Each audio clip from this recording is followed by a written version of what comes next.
Welcome to Social Ally Ministries, where we are committed to glorifying God while exposing the devil.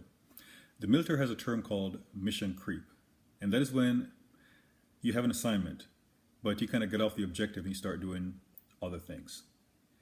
There are many ministers who are experiencing mission creep. Many of those ministers have a calling from the Lord to tear down things of the kingdom of darkness, but those ministers have lost focus. And rather than persecuting the devil, they're assisting the devil.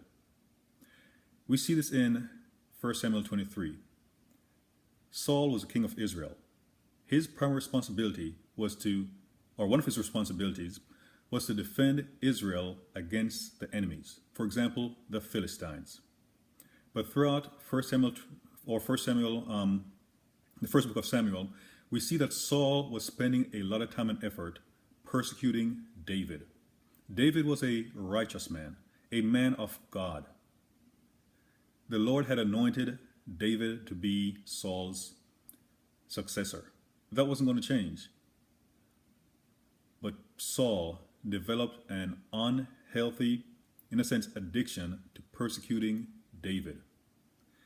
And this is very telling because this applies to a lot of ministries today.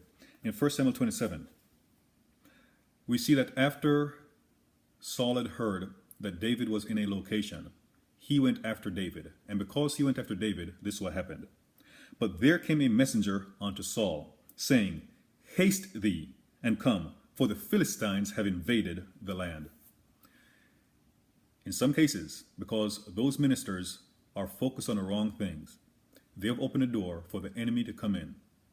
And the things that could have been prevented, they now have an even bigger fight on their hands because they weren't truly looking in the direction where they should have been looking. Rather than being focused on the true enemy, they were focused on persecuting the righteous people. Rather than focus on building the kingdom of God, they were focused on preserving their own empires. And some of those ministers already know that the Lord has ripped that empire out of their hands. The Lord has ripped that ministry out of their hands. But they're still holding on as if they can defy the true and living God. Saul tried, but he never stopped David.